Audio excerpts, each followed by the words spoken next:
안녕하세요. 저는 경기도에 사는 29살 여성입니다. 아는 언니의 소개로 이곳을 알게 되었는데 여기 사연을 듣고 있으면 시간 가는 줄 모르겠더라고요. 통쾌한 사연, 화나는 사연, 슬픈 사연, 재밌는 사연들을 하나씩 듣고 있으면 어느새 감정이입이 돼서 저 역시 그 일을 겪은 것 같은 기분이 든답니다. 그 과정에서 삶의 지혜를 배우기도 하고 억울한 일을 당하지 않으려면 정신을 똑바로 차려야겠다고 다짐하기도 해요. 처음에는 재미삼아 들었는데 여기서 인생을 배우는 것 같습니다.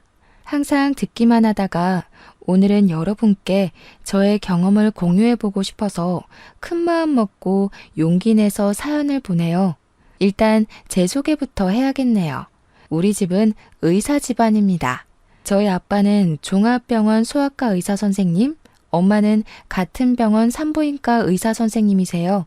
부모님은 의사가 되기가 많이 힘들어도 막상 되고 나면 성취감도 크고 여러모로 좋으니 의사가 되라고 하셨어요. 하지만 의사가 어디 내가 하고 싶다고 해서 할 수 있는 직업인가요? 죽도록 공부해도 될까 말까 한 의사인데 사실 저는 공부에는 큰 흥미가 없었답니다. 공부보다는 노래 부르고 춤추는 것에 더 관심이 많아서 학창 시절 성적은 꼴찌만 면하는 수준이었어요. 그나마 다행인 것은 부모님이 제게 공부하라고 강요하지도 않았고 성적도 낮다고 혼을 내시지도 않았습니다. 아마 그래서 제가 기죽지 않고 당당하게 살 수 있었던 것 같아요. 부모님은 세상엔 의사 말고도 할 수 있는 직업이 많으니 하고 싶은 게 있다면 뭐든 해도 좋긴 한데 단 예술 쪽만큼은 하지 않기를 바라셨어요. 예술 쪽 일은 경쟁이 너무 치열하고 먹고 살기가 정말 힘들다고요. 하지만 저는 사람들 앞에서 춤추고 노래 부르는 것을 너무 좋아했고 그 과정에서 뿌듯함과 쾌감을 느끼곤 했어요. 그러다가 중학교 3학년이 되었습니다. 저는 부모님의 뜻대로 일반 고등학교로 진학하려고 했는데 음악 선생님이셨던 담임 선생님이 제가 노래를 부르고 춤을 추는 모습을 보시고는 일반 고등학교로 가기에는 실력이 아깝다며 예술 고등학교 진학을 적극적으로 권장하셨습니다. 부모님께선 절대 안 된다고 했지만 선생님은 제가 딱 한 번만 도전해 볼 수 있도록 도와달라고 하셨어요.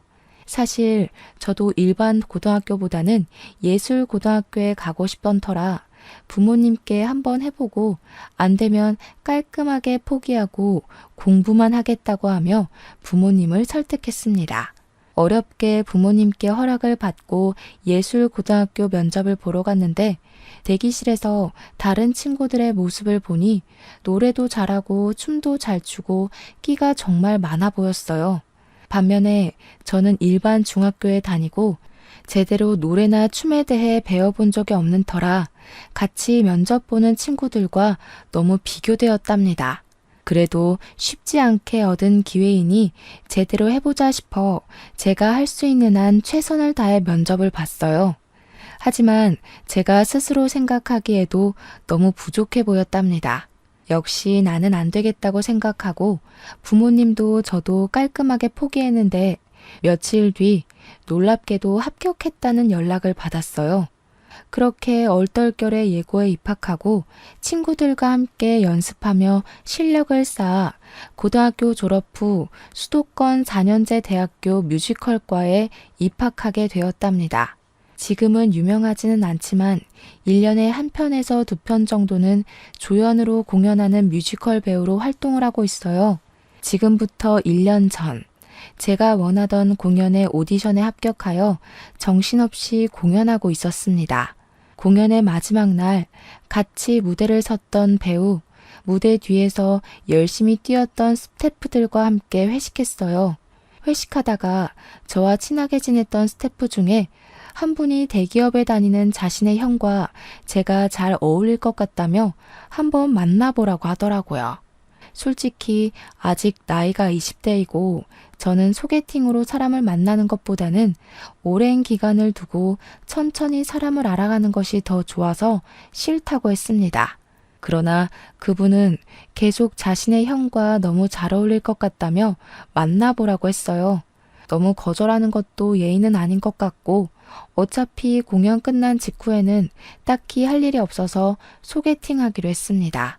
스태프분은 자신의 형 이름과 연락처, 나이를 저에게 알려주었어요.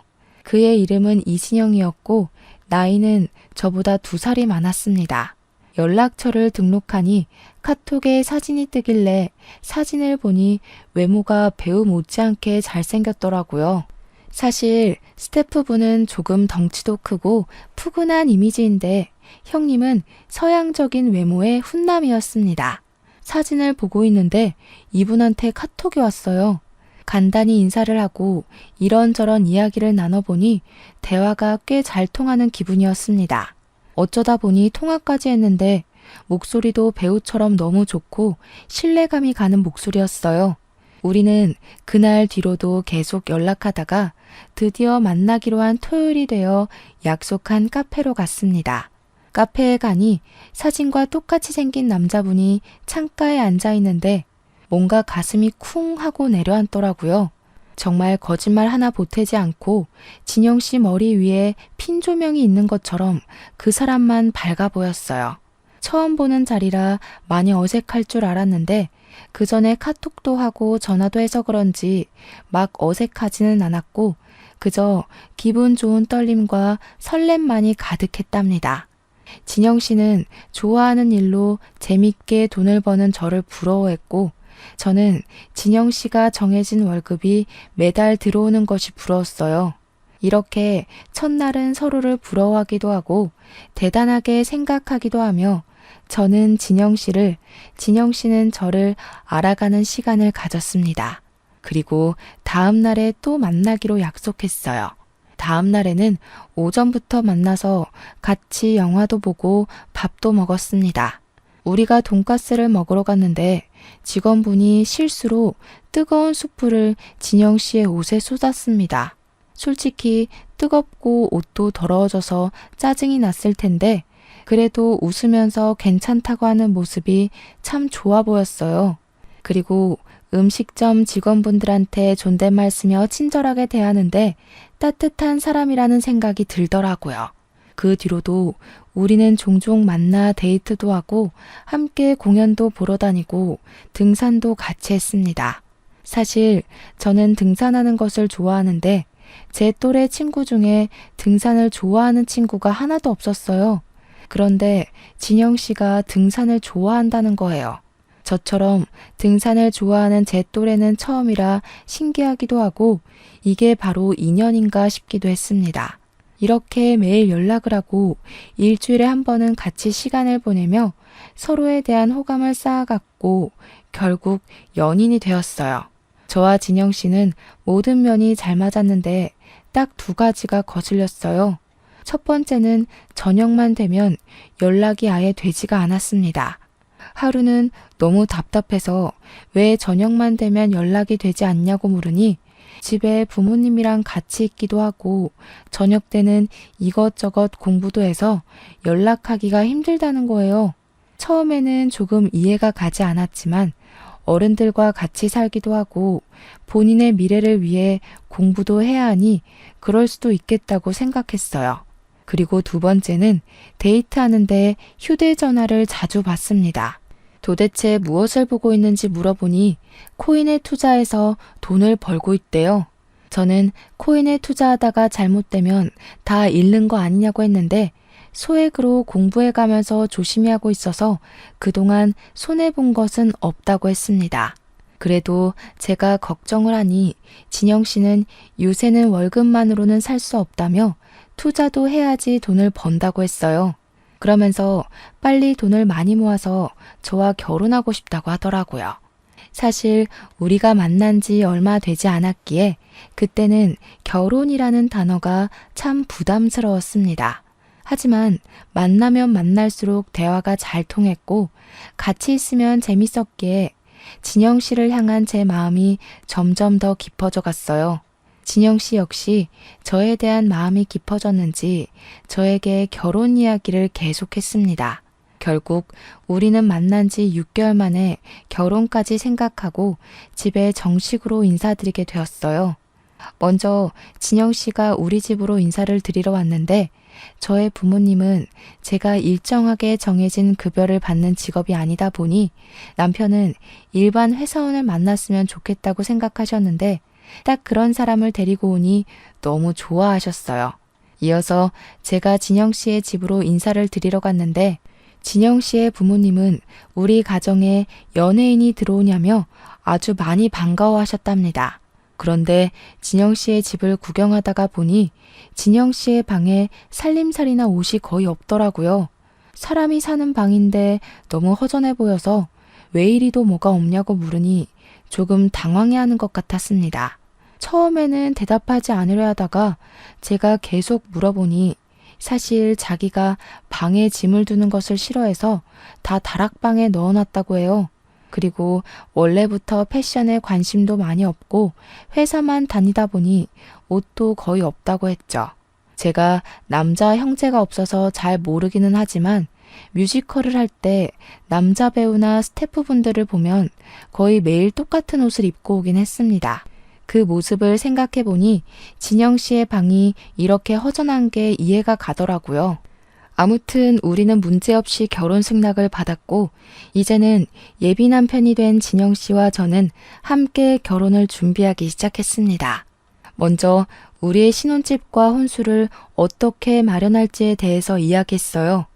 저는 결혼할 때 신혼집과 혼수를 반반씩 하는 것이 좋다고 말하며 그동안 제가 모은 돈을 공개했습니다. 사실 저는 공연이 있을 때는 뮤지컬 배우 일을 하지만 공연이 없을 때는 많은 아르바이트를 했어요. 배우라는 직업이 다양한 삶을 표현해내야 하잖아요. 관객이 충분히 공감될 만한 연기를 하기 위해서는 최대한 많은 경험을 하는 것이 좋을 것 같아 음악학원 강사부터 편의점, 식당, 택배 아르바이트 등 어지간한 아르바이트를 다 했어요. 그리고 어린 시절부터 세뱃돈이나 용돈을 받으면 다 차곡차곡 모아둬서 그동안 통장에 모아둔 돈이 7천만 원 정도가 있었습니다. 또한 결혼하면 부모님이 2억 정도는 보태주실 수 있다고 하셨어요. 반면에 예비 남편은 그동안 모아둔 돈이 1,000만 원이 다였습니다. 대기업이면 월급도 많이 받을 텐데 그동안 받은 돈 다 어디로 썼냐고 물었더니 부모님 생활비와 병원비 드리고 남동생 용돈도 줬다고 했어요. 그리고 얼마 전에 코인을 하며 돈을 좀 잃어버려서 지금 이거밖에 없다는 거예요. 결혼하는데 돈이 다는 아니지만 그래도 현실적으로 적지 않은 비중을 차지하기에 조금 걱정이 되었습니다. 예비 남편은 그런 저의 생각을 눈치챘는지 코인으로 잃은 돈을 되찾기만 하면 코인에서 손을 뗄 것이고 부모님과 남동생의 용돈을 줄이겠다고 했어요. 그러면서 예비 시아버지는 지금 아파트에서 경비 일을 하고 계시지만 젊은 시절 대기업에서 근무하셔서 그때 모아둔 돈도 있고 퇴직금도 있어서 부모님의 노후는 걱정이 없고 남동생도 꾸준히 일하고 있으니 앞으로 돈 때문에 많이 힘든 일은 없을 것이라고 했습니다.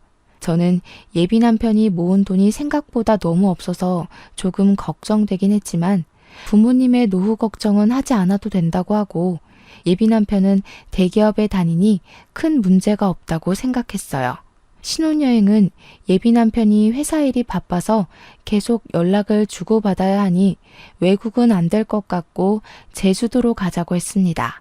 내심 해외로 가고 싶었으나 제주도를 한 번도 못 가봐서 남편의 뜻에 따르기로 했네요. 그리고 원래는 예단 같은 것은 하지 않기로 했었지만 부모님은 그래도 할 것은 해야 나중에 할 말 다 하고 산다며 예단을 하라고 하셨어요. 그래서 예비 시부모님께 1,000만 원을 드리고 정장에 명품 가방까지 드렸습니다. 원래 예단비 1,000만 원 드리면 봉채비로 절반 정도 다시 돌려주신다고 하던데 그런 건 없었어요. 주시면 감사하겠지만 다시 받으려고 보낸 건 아니기에 그냥 그러려니 했답니다. 우리의 결혼 준비는 큰 싸움 없이 아주 무난하게 잘 진행되었어요. 드디어 결혼식 날이 되었습니다. 하객들이 오시는데 제 쪽과 남편 쪽 하객의 분위기가 너무 달랐어요. 저의 하객들은 다들 시끌벅적한데 남편의 하객들은 이상하리만치 조용했습니다. 하객끼리 서로 아는 것 같지도 않고 그냥 영화 보러 온 사람들처럼 다들 가만히 앉아만 있었어요. 결혼 사진을 찍는데도 되게 어색하더라고요. 처음에는 조금 이상했지만 제 쪽의 하객은 대부분 뮤지컬 업계 종사자들이라 감정 표현하는 것이 아주 익숙한 사람들이고 남편 쪽의 하객은 대부분 직장인이라 감정 표현을 잘 하지 않는 사람들이기에 분위기가 다른 거로 생각했습니다. 무사히 결혼식을 마치고 우리는 설레는 마음으로 제주도로 향했어요. 제주도 이곳저곳을 구경하는데 자꾸 회사 이대리라는 분이 남편에게 전화하더라고요. 남편은 이대리님한테 전화가 오면 회사 일이라 옆에 누가 있으면 불편하다며 혼자 몰래 가서 통화했습니다. 그리고 새벽에도 일어나서 자꾸 핸드폰을 확인하는 바람에 깊은 잠을 자지 못했어요. 도대체 뭘 보길래 잠을 자지 않냐고 짜증을 내니 그동안 물린 코인을 탈출할 수 있는 날이 얼마 남지 않았다며 조금만 이해해달라고 했습니다. 신혼여행을 왔는데 자꾸 회사 사람들과 연락만 하고 코인창만 들여다보고 있는 남편을 보니 연애 시절에 따뜻하고 자상하고 세심했던 그 남자는 어디에 갔나 하는 생각이 들었어요. 후회되긴 했지만 그래도 이미 제가 선택한 남자인 걸 어찌합니까? 그저 빨리 코인이 팍 올라서 잃은 돈을 다 찾기만을 바랐네요. 이렇게 그다지 기분이 좋지 않은 신혼여행을 마치고 시댁에 인사를 드리러 갔습니다. 시댁에서는 시부모님과 우리를 연결해 주신 도련님이 여행 잘 다녀왔냐고 하시며 음식을 잔뜩 준비해 주셨더라고요. 저녁 식사를 마치고 시댁에서 하룻밤 자기 위해 남편이 지내던 방에 짐을 푸는데 남편이 시부모님과 잠깐 대화할 것이 있다고 시부모님 방으로 건너갔습니다. 같이 가려다가 좀 불편할 것 같아서 그냥 혼자 방에 있다가 먼저 잠이 들어버렸어요. 그러다가 목이 말라서 깼는데 남편이 어느새 들어와 제 옆에서 자고 있더라고요. 저는 남편이 깰까봐 조심히 방문을 열어 거실로 나왔습니다. 시부모님이 주무시는 줄 알았는데 큰 방에서 대화 중이셨어요. 작게 이야기하시는 것 같았지만 너무 조용한 새벽이라 소리가 아주 잘 들렸습니다. 대충 들어보니 저와 남편에 관해 이야기하는 것 같아서 몰래 들었는데 진영이와 고은이가 어쩌고 저쩌고 하시더라고요. 제 이름은 이다은이고 남편에게 여자 형제도 없는데 고은이는 누구지 싶었다가 어르신들은 사람 이름을 잘못 부르시곤 하시니 그저 제 이름 다은이를 고은이라고 잘못 말했겠거니 하고 말았답니다. 다음날 시댁에서 나와 우리의 신혼집으로 갔습니다. 집에 오자마자 남편과 짐을 정리하는데 남편이 표정이 어둡길래 무슨 일 있냐고 물었어요. 아버지가 이번에 퇴직금이랑 그동안 모아둔 돈 모아서 주식 투자를 했는데 다 날리셨대. 지금 아버지 일하는 곳에서 가불은 안 된다고 하는데 부모님한테 1,000만 원 정도 빌려드릴 수 없을까?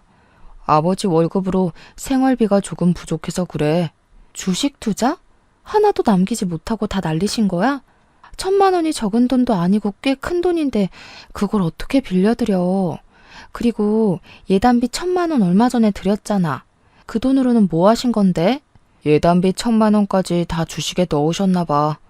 아버지는 불릴 생각으로 한 건데 그게 그렇게 됐어. 어차피 우리 이제 결혼했고 가족이니 한 번만 도와주라. 그래도 1,000만 원은 너무 커. 1,000만 원 들였다가 그대로 다 날리면 우리 생활도 어려워진다고. 설마 우리 부모님이 1,000만 원 다시 안 갚으실까 봐 그래? 너무 이기적인 거 아니야? 나는 장모님이나 장인어른이 이런 상황이면 바로 돈 드릴 거야. 이기적? 솔직히 우리 부모님한테도 1,000만 원 빌려드릴 때는 조심스러운데 결혼한 지 10년이 된 것도 아니고 지난주에 결혼했는데 바로 1,000만 원을 빌려달래니 좀 그렇네. 그럼 뭐 지금 결혼하자마자 이혼이라도 하겠다는 거야 뭐야? 이혼하자는 게 아니라 금액이 워낙 큰 돈이고 당황스러워서 그런 거지. 일단 생각 좀 해볼게. 예비 남편은 신혼여행을 마치고 일상으로 돌아오자마자 1,000만 원이라는 큰 돈을 빌려달라고 했습니다. 저는 정말 빌려주기 싫었지만 우리는 결혼을 한 사이이고 시부모님이 경제적으로 힘들면 아무래도 우리 사이도 좋지는 않을 것이니 일단 지금은 도와드리기로 했어요. 그러나 1,000만 원은 너무 큰 돈이니 500만 원만 드리고 다시는 이런 식으로 돈 빌리는 건 안 된다고 신신당부하며 남편에게 주었습니다. 그러면서 남편에게도 코인으로 돈을 잃을 수도 있으니 빨리 코인 정리하라고 했어요. 남편은 제게 너무 고맙다고 하며 다시는 이런 일 없을 것이라고 맹세했습니다. 다음 날이 되었어요.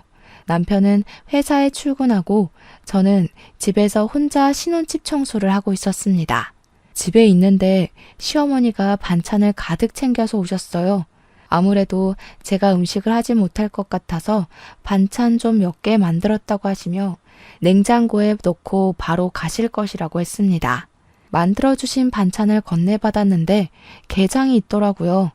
사실 저는 갑각류 알레르기가 있어서 게장을 먹지 못합니다.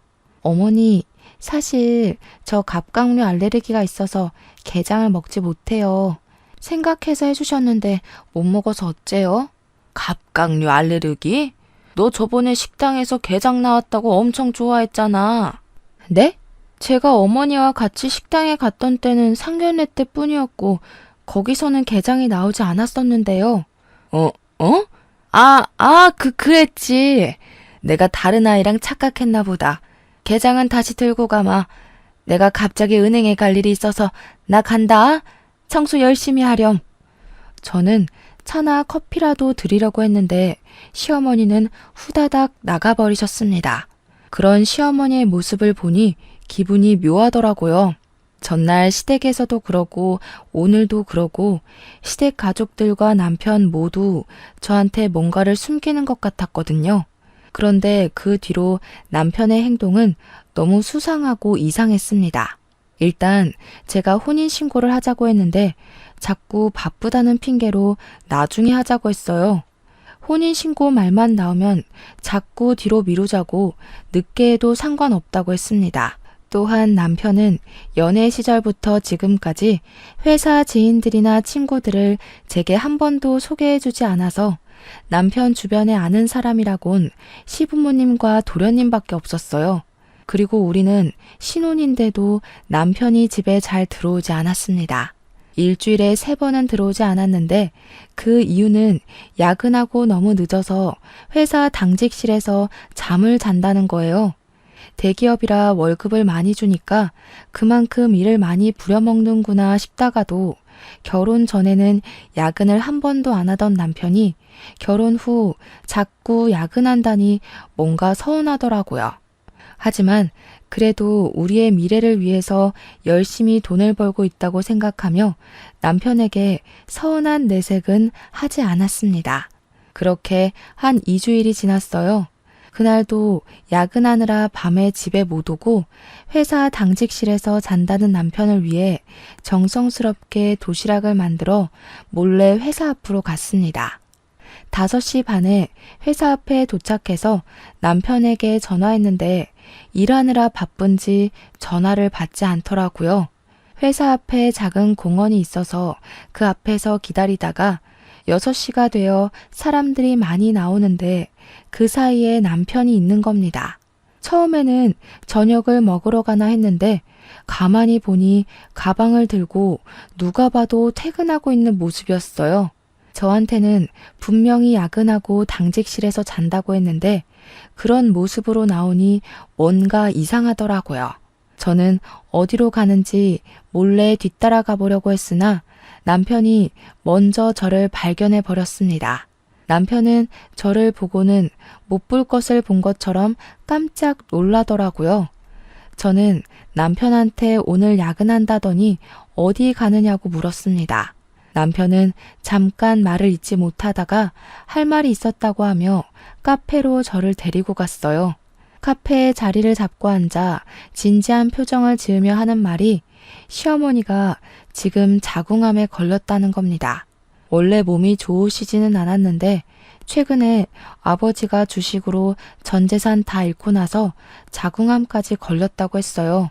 지금 초기이기는 하지만 수술을 꼭 해야 한다는데 아버지의 월급이 얼마 되지 않고 남편도 결혼한다고 이것저것 사느라 돈이 없고 남동생도 요새 경제적으로 힘들어서 수술비 마련을 하지 못했다고 했습니다. 그래서 돈을 마련하기 위해 친구가 운영하는 가게에서 새벽 3시까지 아르바이트를 했다가 일이 마치면 가게에서 자고 바로 회사로 출근했었대요. 제가 힘들지 않냐고 하니 어차피 친구 가게에서 매일 일을 하는 것도 아니고 일주일에 3일 정도만 하는 거니까 괜찮다고 했습니다. 그러면서 신혼인데 이런 얘기만 해서 미안하다고 울먹이는데 남편이 너무 불쌍해 보이더라고요. 그래서 말인데 딱 한 번만 더 1,000만 원 정도 빌려달라고 하면 빌려줄 수 있어? 나 반드시 갚을게. 지금은 상황이 이래서 그렇지만 내가 공사판에서 일하면서라도 꼭 갚을게. 솔직히 조금 빌려주기 그렇긴 하지만 일단 편찮으신 어머니 수술은 해야 하니까 돈 빌려줄게. 대신에 이번엔 차용증 쓰자. 여보가 서운해도 1,000만 원이 적은 돈이 아니니까 확실히 해두는 편이 나을 것 같아. 이해하지? 그럼 이해하지. 고마워. 그리고 부탁이 있는데 엄마가 여보의 돈으로 암 수술 받아야 하는 거 알면 많이 불편해하실 것 같은데 그냥 엄마가 편찮으신 건 여보는 모른 척 해주면 안 될까? 뭐? 아무리 그래도 며느리인데 어떻게 암 수술하시는 것을 모르는 척해. 그건 아니지. 그렇긴 한데 그래도 엄마도 그러고 아버지도 돈을 빌리는 것에 대해 많이 불편해하셔서 그래. 사실 얼마 전에 500만 원 빌릴 때도 아버지가 정말 면목이 없다고 하셨거든. 지금 엄마 수술도 여보 돈으로 한다는 거 알면 두 분 심적으로 매우 힘들어 하실 거야. 그냥 여보는 모른 척 해줘. 부탁이야. 남편의 이야기가 잘 이해가 되지는 않았지만 환자가 원한다는데 마음 편하게 해주는 것이 더 나을 것 같아 그냥 알겠다고 했습니다. 저는 남편과 집에 가서 돈을 빌려주겠다는 차용증을 썼어요. 남편은 부부간에 계좌이체를 하면 나중에 세금을 내야 할 수도 있다며 1,000만 원을 본인의 통장이 아닌 현금으로 요구를 하더라고요. 사실 세금에 관한 내용은 잘 몰랐기에 남편의 말을 따라 다음날 1,000만 원을 뽑아서 퇴근한 남편에게 주었습니다.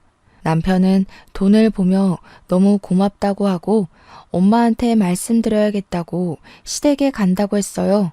그리고 부모님과 이야기하다가 늦어질 수도 있으니 혹시라도 자기가 너무 늦으면 기다리지 말고 먼저 자라고 했습니다. 그래서 저는 그날도 남편 없이 혼자 잠이 들었네요. 그 뒤로 남편은 시어머니 병간호를 해야 한다고 일주일에 3번 정도는 집에 들어오지 않았습니다. 주말에도 남편은 병원에 있느라 저 혼자 시간을 보내야만 했죠. 어머니 수술은 잘하셨는지 물어보니 제게 돈을 받고 바로 다음날 수술하셨는데 잘 됐다고 했어요. 제가 그래도 며느리인데 정말 가지 않아도 되냐고 물으니 엄마가 너무 불편하다고 절대 오지 말라고 했다는 겁니다. 그럼 전화라도 드리겠다고 하니 지금은 엄마가 힘들어하셔서 전화도 하지 말고 다음 달에 한번 찾아가자고 했습니다. 그렇게 한 달 정도가 지났어요.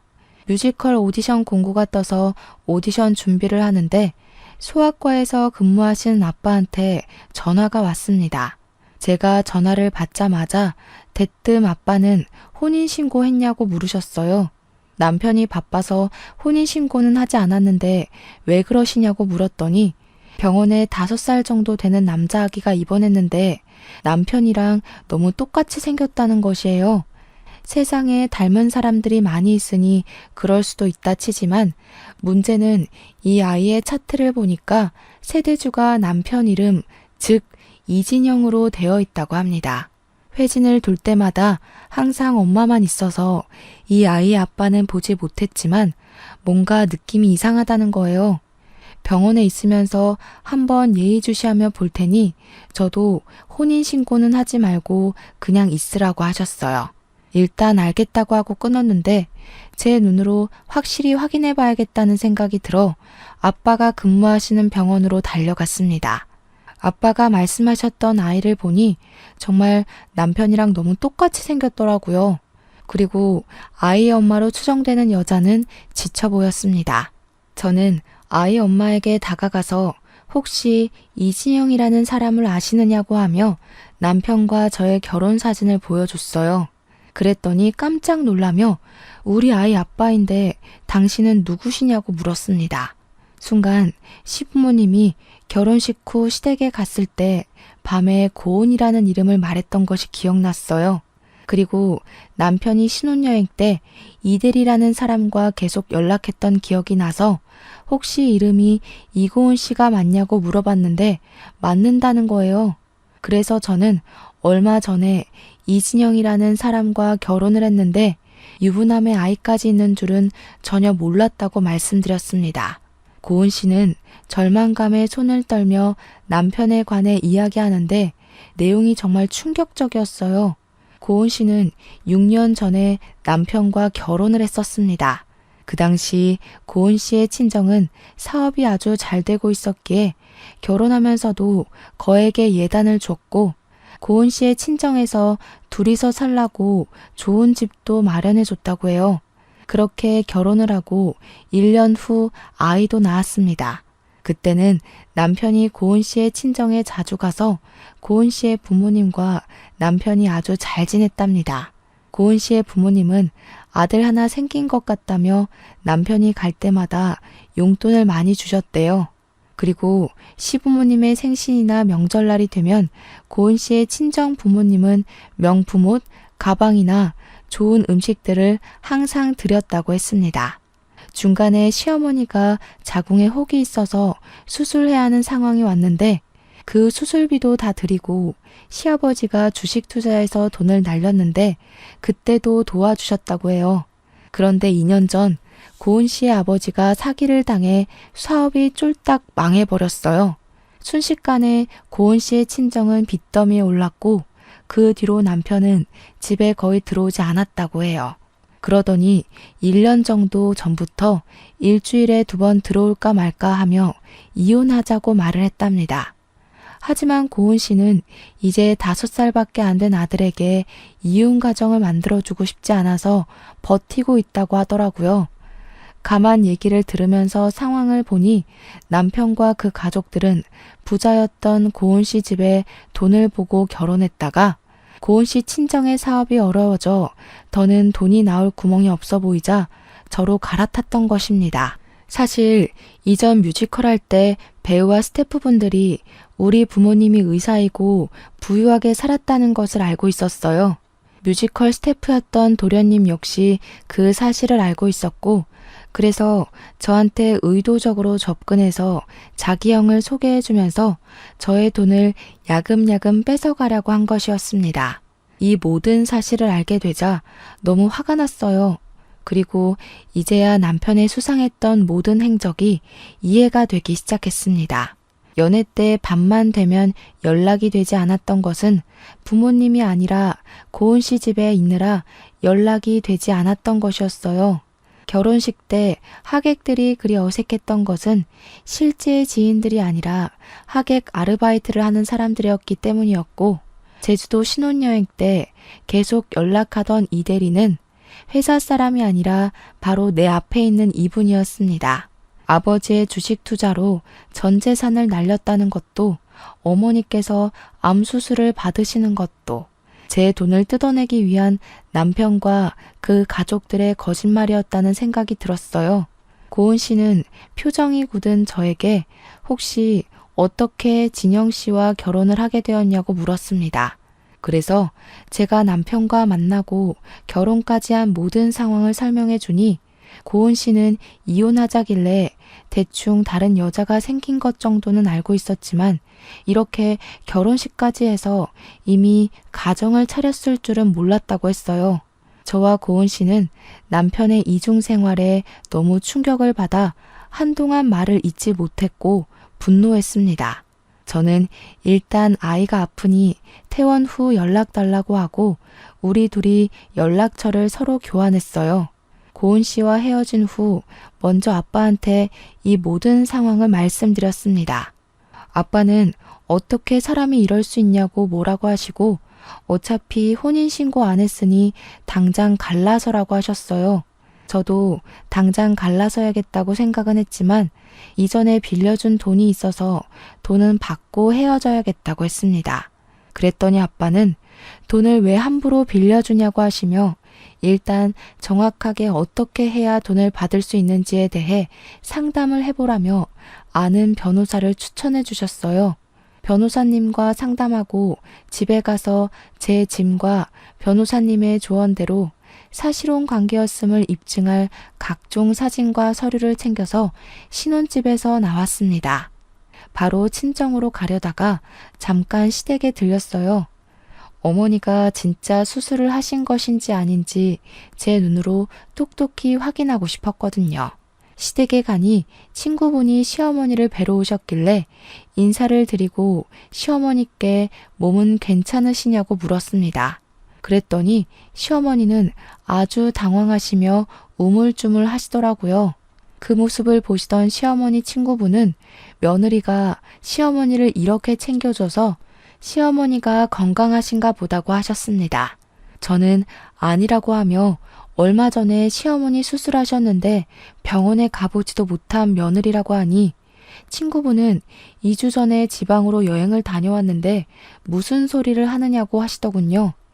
예상은 했지만 역시 어머니의 암수술도 다 거짓말이었습니다. 저는 그 집에서 나와 친정집에 가는데 남편과 그 가족은 사이코패스가 아닐까 하는 생각이 들었어요. 아무리 돈이 궁해도 그렇지 어떻게 멀쩡한 사람이 암에 걸렸다고 거짓말까지 하면서 이러는지 참 이해가 가지 않더라고요. 정말 정신 나간 놈 같았고 이 가족들과 연을 끊어야겠다고 생각했네요. 친정에 와서 마음을 겨우 가라앉히고 있는데 저녁 시간이 되니 남편이 왜 집에 없느냐고 전화가 왔습니다. 저는 혹시나 하는 마음에 남편과의 통화 내용을 녹음하기 시작했어요. 나 친정이야. 그런데 너 혹시 고은이라는 여자가 누군지 알아? 고은이? 나 모르지? 왜? 아버지 병원에 너랑 똑같이 생긴 아이가 입원했다고 하지 뭐야. 그래서 내가 오늘 그 아이 보러 갔는데 그 아이 이름은 은호이고 그 엄마 이름이 이고은 씨더라. 고은 씨는 너 안다던데. 너는 모르는가 보지? 뭐? 만났어? 그래, 만났다. 고은 씨 친정 사업 망해서 돈 뜯어낼 새로운 여자 찾고 있었냐? 진짜 어떻게 네 자식까지 낳아준 여자를 그렇게 하루아침에 차버릴 수가 있냐? 네가 그러고도 사람이야? 그리고 너네 엄마 수술했다며? 오늘 집에 가보니까 수술하고 입원해 계실 2주 전에 지방으로 여행 가셨다던데? 어떻게 너도 그렇고 너네 가족도 그렇고 그런 거짓말을 해? 그러고도 너희들이 제정신이야? 우리 결혼도 안 했으니 바로 갈라서자. 난 너네 가족처럼 사이코의 정신병자 같은 사람들과 가족으로 못 살겠다. 야, 아무리 그래도 어떻게 사이코의 정신병자라고 할 수가 있어? 너무한 거 아니야? 그래, 솔직히 아버지랑 나랑 코인이랑 주식에 돈 다 날려서 돈 필요해서 거짓말한 거는 맞는데 그래도 살면서 너에게 빌린 1,500만 원 다 갚으려고 했어. 그리고 고은이 걔랑은 성격 안 맞아서 1년 전부터 이혼하려고 했어. 걔랑 이혼하고 너랑 정식으로 혼인신고하려고 했다고. 이 와중에 너는 뭐가 이리 당당한 거야? 진짜 어이가 없고 황당해서 할 말이 없다. 제정신이 아닌 너랑 더는 대화도 못하겠어. 어차피 우리 혼인신고도 안 했고 같이 산 날도 얼마 되지 않으니 갈라서자. 사실혼 관계 이혼 소송할 테니까 위자료랑 빌려간 돈이나 준비해놔. 내가 빌려줬던 돈 1,500만 원에서 1원도 안 빼놓고 다 받을 거야. 알겠어? 이 상황에서도 당당하게 목소리만 큰 남편이 진절머리 나게 싫기도 하고 제정신이 아닌 것 같아 무서웠습니다. 남편에 대한 진실을 아시게 된 부모님은 그래도 아이가 없을 때 이 사람의 실체를 알게 돼서 천만 다행이라고 하시며 위로해 주셨어요. 다음 날 저는 아침이 되자마자 사실혼 관계였음을 입증할 각종 사진이나 서류들을 챙겨서 다시 변호사 사무실로 갔습니다. 변호사님이 이 정도면 충분하다고 하며 바로 소송을 진행하자고 하셨어요. 소송비를 지급하고 친정집으로 갔는데 남편이 친정집 앞에서 기다리고 있더라고요. 남편은 분노에 가득 차서 저를 발견하자마자 화를 버럭버럭 냈습니다. 야, 너 어떻게 사람이 좋다고 할 때는 언제고 인제 와서 갈라서? 어이가 없어서. 내가 그년이랑 이혼하고 정리하고 온다잖아. 그 조금도 못 기다리냐? 꼭 이렇게까지 해야겠어? 어이? 어이가 없어? 어이는 내가 없어야지. 너는 아직 이혼이 완료도 되지 않은 상태에서 날 속인 주제에 뭘 잘했다고 큰 소리야? 이 정도면 가족 사기단 아니야? 진짜 너를 믿고 너와 함께 보낸 내 지나간 시간이 아깝다. 뭐? 가족 사기단? 너 말대로 이혼 먼저 하고 재혼하는 게 맞긴 하지만 어차피 이혼할 거 먼저 재혼한 다음에 이혼한 게 그렇게 죽을 죄야? 순서만 바뀌었는데 그게 왜 사기야? 그래, 오늘 그냥 너 죽고 나 죽자. 말도 안 되는 논리를 펼치며 남편이 저를 죽일 듯이 달려들었습니다.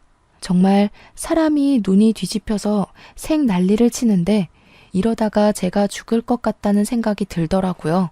핸드폰으로 경찰서에 신고하려고 했는데 핸드폰마저 빼앗아서 던져버렸어요. 순간 기적적으로 저쪽에서 경찰들이 뛰어왔습니다. 알고 보니 남편은 이전에 코인한다고 지인에게 돈을 빌리고 갚지 않았었는데 그분이 우리 친정집 옆집에 살고 있더라고요. 이분은 오늘 쉬는 날이라 집에 있다가 잠시 담배 피우러 나왔는데 남편이 있어서 사기죄로 경찰에 신고했답니다. 그런데 남편이 저를 때리려 하고 윽박 지르고 소리를 지르자 이분이 모든 상황을 다 녹화해 두셨어요. 그 덕에 남편은 폭행죄로 벌금형까지 받았고 저는 남편에게 접근금지 신청을 했습니다. 그리고 모든 영상을 제출하여 아주 수월하게 이혼 소송까지 진행할 수 있었어요.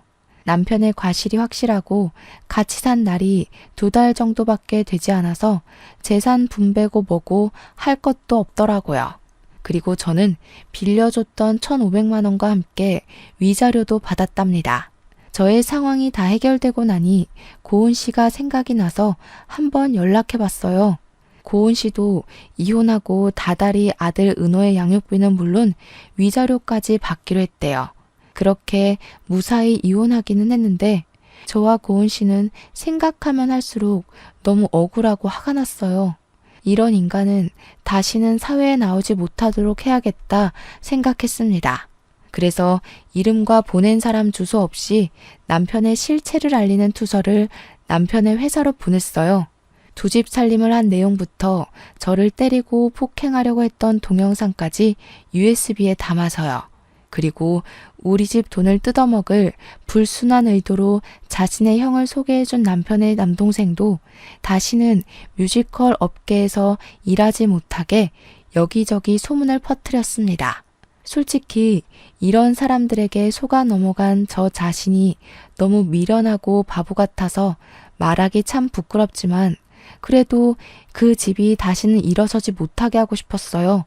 저의 투서로 전 남편은 회사에서 잘리고 전 남편의 동생은 뮤지컬 업계에 안 좋은 소문이 퍼지면서 이쪽 일은 이제 아예 못할 것이라고 해요. 아버지는 여전히 경비일 하시기는 하지만 그래도 상황이 여의치 않아 지금은 내 식구가 원룸에서 살고 있다고 합니다. 반면에 고은 씨는 받은 위자료에 양육비로 나름 편하게 살고 있어요. 요새 저와 고은 씨는 서로 연락하며 지내고 있고 가끔 시간이 맞을 때 우리의 전 남편을 안주 삼아 술 한잔하는 친구 사이가 되었답니다. 이렇게 저는 결혼한 지 2개월 만에 헤어졌어요. 저의 결혼 생활은 100일도 안 되는 아주 짧디 짧은 기간이었지만 너무 충격을 많이 받아서 죽을 때까지 평생 잊지 못할 것 같습니다. 사연을 쓰면서 그때의 상황을 다시 돌이켜보니 사랑의 눈이 제대로 멀어서 똥인지 된장인지 구별을 하지 못했네요. 아직도 그때의 생각을 하면 저 자신이 답답하고 미련해서 욕이 나올 지경이지만 이번 일을 통해 호되게 인생을 배웠다고 생각하고 앞으로는 정신 차리고 씩씩하게 살아나가려 합니다. 다음에는 이런 답답한 사연이 아닌 속이 뻥 뚫리고 좋은 내용으로 찾아뵙고 싶습니다. 그런 날이 오기를 간절히 기대하며 저의 이야기 마치려고 해요. 지금까지 들어주셔서 감사합니다.